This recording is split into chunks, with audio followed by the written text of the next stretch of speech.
ఓం శ్రీ గురుభ్యో నమః. ఓం శ్రీ మహాగణాధిపతియే నమః. గురుగ్రహము. గురు ధనకారకుడు, సంతానకారకుడు, లాభకారకుడు, భాగ్యకారకుడు, ధనాన్నిచ్చేవాడు. గురువు యొక్క అనుకూలత ఉండాలి, గురుబలం అనేది ఉండాలని శాస్త్రంలో చెప్పారు. గురుబలం వల్ల లైఫ్లో జీవితంలో అన్నీ కూడా మనం సాధించవచ్చనే మనకి జ్యోతిష్ శాస్త్రం చెప్తుంది. ముఖ్యంగా గురువు అతిచారంలోకి వెళ్ళటం. అతిచారం అంటే ఏమిటంటే ఉన్న రోజుల్లో ఒక రాశిలో ఎన్ని రోజులు ఉండాలో అన్ని రోజులు ఉండకుండా ముందు రాశిలోకి ప్రవేశం చేయటమనే దాన్ని అతిచారము అంటాం. అతిచారం ఎప్పుడవుతుంది? అక్టోబర్ 18వ తారీఖున పునరస్సు నక్షత్రము 4వ పాదంలో రాత్రి 7:47 గురువు కర్కాటక రాశిలోకి ప్రవేశిస్తాడు.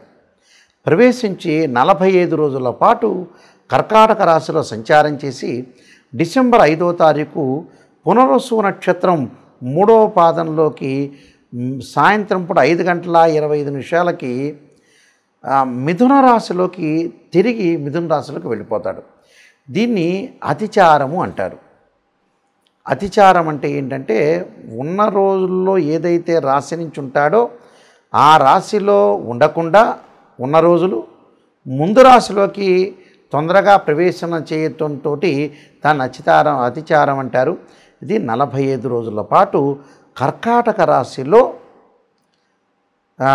గురువు యొక్క సంచారం అని జరుగుతుంది. వీళ్ళందరికీ కూడా ద్వాదశ రాశులు అన్న వాళ్ళందరికీ కూడా ఏ విధంగా ఉంటుందో, బృహస్పతి అంటే దేవగురువైన బృహస్పతి యొక్క ఫలితం ఏ విధంగా ఉందో ఒకసారి తెలుసుకుందాం. మకర రాశి వారికి ముఖ్యంగా గురువు అతిచార సంచారం వల్ల ఏ విధంగా ఉండబోతుంది? మకర రాశి వాళ్ళకి సప్తమంలో గురువు అంటే వ్యయాధిపతి, తృతీయాధిపతి గురువు ఏదైతే వీళ్ళకి సప్తమ స్థానంలో ఉండటం వల్ల ఎలాంటి ఫలితాలు జరగబోతున్నాయి? ధనధాన్య వృద్ధి, గౌరవ మర్యాదలు బాగా పెరిగే అవకాశాలు బాగా ఎక్కువ ఉండటం ఒకటి. గౌరవ మర్యాదలే కాకుండా ప్రతి పనిలో కూడా వాళ్ళకి అనుకూలమైన ఫలితాలు జరిగే అవకాశాలు ఉంటాయి. అంటే వృత్తి వ్యాపార రంగంలో ధనధాన్య ప్రాప్తి, గౌరవ ఆదాయం బాగా పెరగటం, ప్రతి విషయంలో కూడా విజయం లభించటం ఒకటి.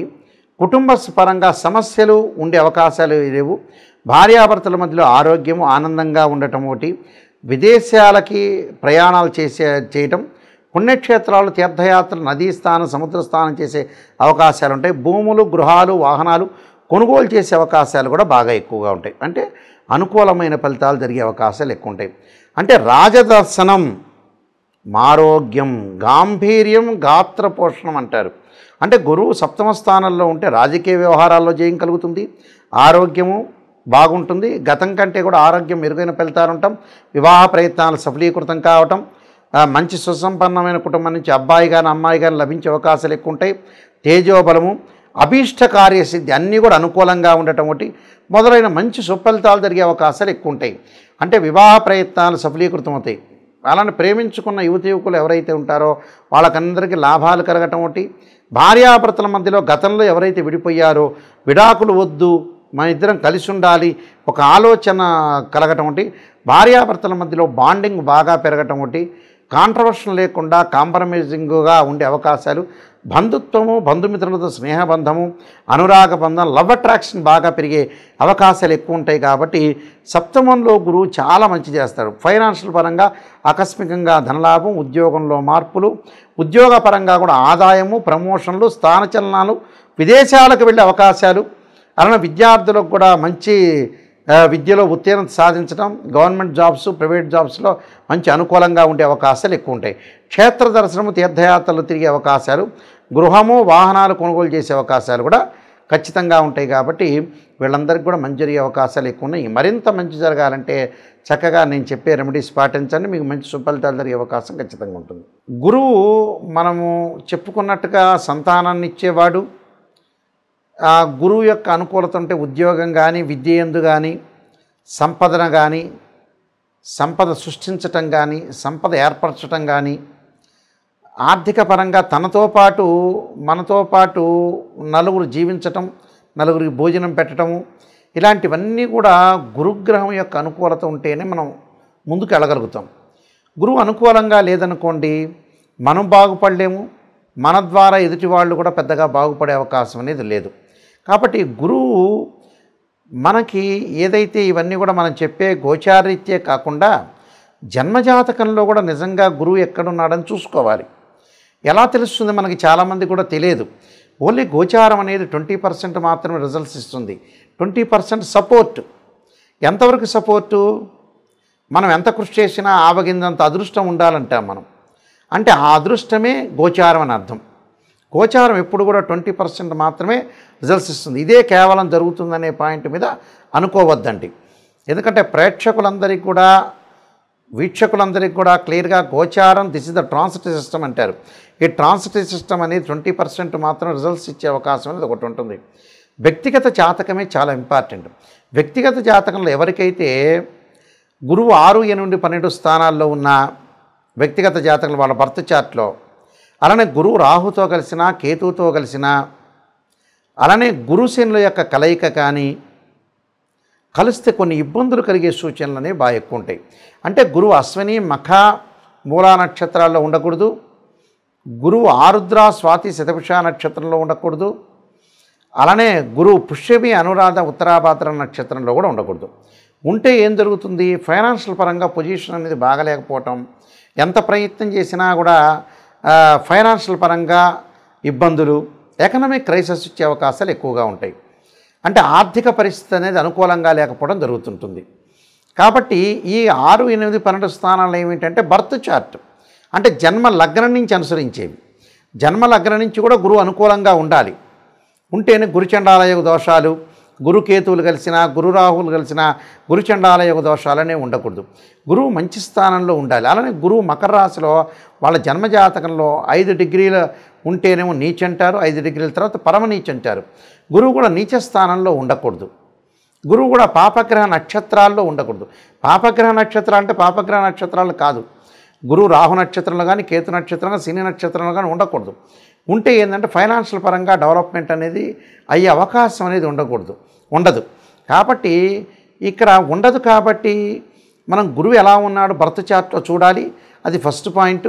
సెకండ్ పాయింట్ వచ్చేటప్పుడు నేను చెప్పేది అంటే గోచారీత్యా గురువు. గోచారీత్యా గురువు చాలామంది కూడా చెబుతుంటారు, ఎక్కడ పడితే అక్కడ ఉంటే గురువు బాగుంటున్నాడు అని చెబుతారు. నెగిటివ్లో ఎప్పుడూ కూడా నిజాన్ని తెలుసుకోవడం చాలా ఇంపార్టెంట్. అబద్ధపు ముసుగులో ఎప్పుడూ కూడా జీవించకూడదు. నెగిటివ్ చెప్పినా, ఒక ఆస్ట్రాలజర్ నెగిటివ్ చెప్పినా దాన్ని తీసుకోవాలి. దానికి ఒక పరిష్కార మార్గాలు ఉంటాయి. ఆందోళన చెందాల్సిన పని లేదు. ప్రతిదానికి కూడా ఒక సొల్యూషన్ అనేది ఉంటుంది. గోచారీత్యా మూల సూత్రం ఏం చెప్పారు? ఏదైతే రాశి నుంచి ఏదైతే రాశి వాళ్ళు ఉంటారో ఆ రాశి నుంచి 2, 5, 7, 9, 11 స్థానాల్లో ఉంటే గోచారీత్యా గురువు మంచి చేస్తాడు, 20% సపోర్ట్ ఉంటాడు అని శాస్త్రం చెప్పబడింది. మిగతా స్థానాల్లో ఉంటే చెడ్డ చేస్తాడు. అలానే గోచారమే కాకుండా బర్త్ చార్ట్ను కూడా మనం పరిశీలన చేయాలి. గురుమారదశ ఆ లగ్నానికి మంచిదా కాదా? కొన్ని లగ్నాలకు గురుమారదశ అనేది అనుకూలంగా ఉండదు. కొన్ని లగ్నాలకు గురుమారదశ అనుకూలంగా ఉంటుంది. అలానే అంతర్దశలో ఎలా ఉంటుంది, సూక్ష్మదశలో ఎలా ఉంటుంది, ప్రాణదశలో ఎలా ఉంటుంది? బర్త్ చార్ట్లో జన్మ లగ్నాన్ని చూస్తే, అంటే జన్మ లగ్నాన్ని బట్టి బర్త్ చార్ట్ నుంచి పరిశీలన చేయడానికి కొన్ని ప్రిన్సిపల్స్ ఉంటాయి. గోచారీత్యా ట్రాన్సిటివ్ సిస్టమ్ ప్రకారంగా గురువుని పరిశీలన చేయడానికి కూడా కొన్ని ప్రిన్సిపల్స్ ఉంటాయి. ఆ రెండింటినీ కూడా మనం క్లబ్ చేసుకుని చూసుకోవాలి. అలాగే అందువల్లే పురాతన రోజుల్లో గురుబలం ఉందా అంటారు వివాహానికి వెళ్ళినప్పుడు. గురుబలం లేకపోతే మనం ఏది సాధించలేము. ఒక అమ్మాయి వివాహం చేయటానికి కానీ, ఒక ఇల్లు కొనడానికి కూడా డబ్బు అనేది అవసరం. ధనం మూలం మిదం జగత్ అంటారు. డబ్బు లేకపోతే ఏ పని చేయలేము. అంటే డబ్బు ఉంటేనే అమ్మాయి యొక్క పెళ్ళి, అబ్బాయి యొక్క పెళ్ళి చేయగలుగుతాం. అబ్బాయి యొక్క చదువులు కానీ, అమ్మాయి యొక్క చదువులు కానీ, అలానే ఫైనాన్షియల్ పరంగా డెవలప్మెంట్ చెందాలంటే జూపిటర్ ప్లానెట్ రిప్రజెంటివ్ చేస్తుంది. అలా సంతానం లేని వాళ్ళకి మనం ఎంత డబ్బులు సంపాదించినా సంతానం లేకపోతే ఏముంటుంది? ఆ డబ్బంతా కూడా వృధా అయినట్టే కదా. కాబట్టి సంతానం కూడా చాలా ఇంపార్టెంట్. అందువల్లే మనం పంచాంగ శ్రవణం చేసేటప్పుడు సంతానం సంపత్ప్రదం అంటారు. సంతానం కూడా చాలా ఇంపార్టెంటే. ఆ సంతాన పరంగా కూడా ఎలా ఉందో మనం చూసుకొని ముందుకెళ్తే లైఫ్లో మనకు అనుకూలమైన ఫలితాలు జరిగే అవకాశాలు ఖచ్చితంగా ఉంటాయి. సంతానాన్ని చూసుకొని ముందుకెళ్ళారనుకోండి, సంతానం సగం బలం అంటారు. ఫైనాన్షియల్ పరంగా కానీ, ఉద్యోగ పరంగా కానీ, ఆదాయ పరంగా కానీ, గృహంలో అలక్ష్మీ పరిహారం అంటారు.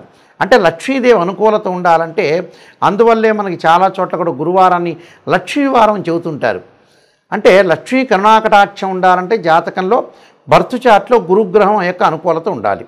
గురువు బాగున్నాడు అనుకోండి, మన అన్నీ కూడా అనుకూలంగా ఉన్నట్టు. కానీ గోచారం అనేది ఏంటంటే 20% మాత్రమే సపోర్ట్ చేసే అవకాశాలు అనేవి ఖచ్చితంగా ఉంటాయి. కాబట్టి నేను కొన్ని రెమెడీస్ అనేవి చెప్తున్నాను, ఆ రెమెడీస్ మీరు పాటించండి. గురువు బాగలేని వాళ్ళు ఖచ్చితంగా జాతకంలో గురుచండాల యోగ దోషం ఉందా లేదా చూసుకోవాలి. బృహస్పతి జపం చేసుకోవాలి. వీలైతే బృహస్పతి శ్లోకాన్ని చదవటం, దేవానాంచ ఋషీనాంచ గురుకాంచన సన్నిభం బుద్ధిమతం త్రిలోకేశం తమ నమామ్యం బృహస్పతి అనే మంత్రాన్ని, దత్తాత్రేయ స్వామి యొక్క స్తోత్రపారణాన్ని, దత్త కవచాన్ని, వీలైతే నవగ్రహాల్లో బృహస్పతి గురువారం రోజున గురుహోరలో ప్రయాణం చేయటం, శనగలతో చేసిన వంటకాన్ని ప్రధాన అర్చకులకు ఇచ్చి భక్తులందరికీ కూడా పంచమని చెప్పటం, అలానే శనగలు దానం చేయటం, అలానే నానబెట్టిన శనగలు ఆవుకు పెట్టడం, అలానే గురుచండాల యోగదాశానికి బృహస్పతి పాశుపతాస్ రుద్రాభిషేకం, సర్పసూక్త పాశుపతాస్ రుద్రాభిషేకం, బృహస్పతి జపం చేయటం, అలానే దశాంక్షేత్రర్పణము, అలానే బృహస్పతి హోమం రావి సమితులతోటి శనగలు దానం చేయటం చేయాలి. ఇవన్నీ కూడా దత్తాత్రేయ స్వామితో పాటు దత్తాత్రేయ స్వామి యొక్క స్తోత్ర పాలనం చేసుకోవటం వల్ల గురువుకి అధిష్టాన దేవతలు, అంతరిక్ష దేవతలు కూడా ఉంటారు. అంటే అధిదేవత, ప్రత్యదేవత, అధిష్టాన దేవత, అంతరిక్ష దేవతలు ఉంటారు. వాళ్ళందరూ కూడా భక్తితో కొలవటం ఒకటి. గురువుకు అంతరిక్ష దేవత తారాదేవిని కూడా భక్తి శ్రద్ధలతోటి అమ్మవారి యొక్క ఆరాధన కూడా చేయటం అనేది చాలా ఇంపార్టెంట్. అంటే ఇంద్రుణ్ణి ఆరాధన చేయాలి, బృహస్పతిని ఆరాధన చేయాలి.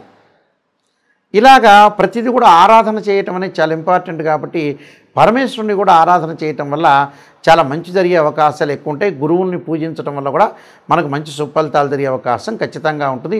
మీ అందరికీ కూడా గురువు యొక్క అనుకూలత ఉండాలి, అనుగ్రహం అనేది కలగాలని ఆశిస్తూ, మీ అందరికీ కూడా మంచి జరగాలని ఆశిస్తూ సర్వే జనా సుఖినో భవంతు.